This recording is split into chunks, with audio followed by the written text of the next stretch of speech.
กองบัญชาการทหารแขวงไชยบุรีได้เปิดกองประชุมสรุปเวียกงานป้องกันชาติป้องกันความสงบประจำ6เดือนต้นปี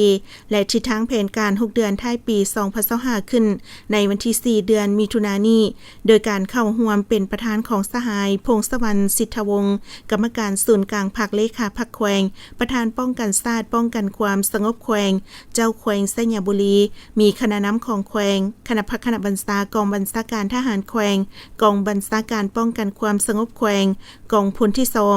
บรรดาเมืองและพนักงานภายในการเกี่ยวข้องกองบัญชาการทหารแขวงเข้าร่วมสหายพันเอกสุขสมพรทองคำหัวหน้าห้องการป้องกันชาติป้องกันความสงบกองบัญชาการทหารแขวงไชยบุรีได้ผ่านบทสรุปและทิศทางแผนการท้ายปี2025โดยสั่งรวมผลงานการเคลื่อนไหวปฏิบัติเวียกงานระยะ6เดือนผ่านมา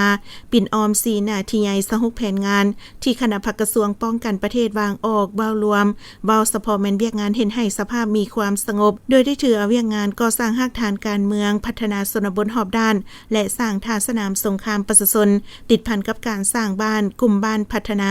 ตามทิศสีน้ำของแขวงอยู่ตามแต่ละจุดซุมและได้สุ่มใส่เวียกงานรักษาความเป็นระเบียบเรียบร้อยในสังคมพร้อมนั้นคณะพักคณะบัญชาได้แนใส่ก่อสร้างพรรคปลอดใส่เข้มแข็งนักแน่นไปพร้อมกับการสร้างพนักงานสมาชิกพรรคทุกสหายให้มีความจงรักภักดีบริสุทธิ์ปลอดใส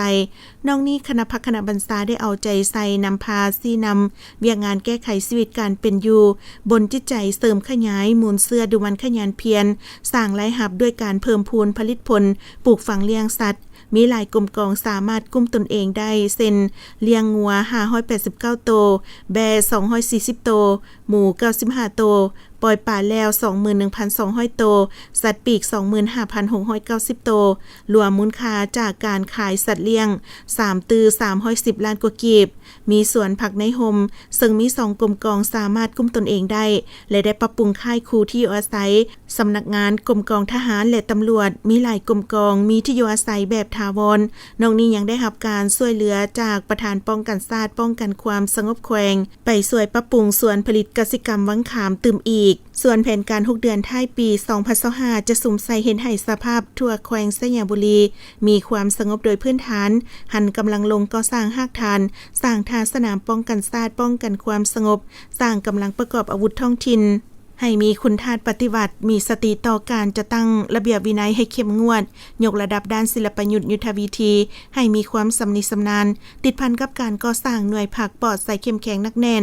สืบต่อศึกษาอมหมปรับปรุงก่อสร้างกำลังป้องกันชาติป้องกันความสงบมีความรู้ความสามารถบริสุทธิ์ต้านและสกัดกั้นบรรดาปรากฏการณ์ย่อท่อในกรมกองให้ลดน้อยถอยลงเสิร์ชสู่น้ำใจเพิงตนเองกุ้มตนเองสร้างความเข้มแข็งด้วยตนเอง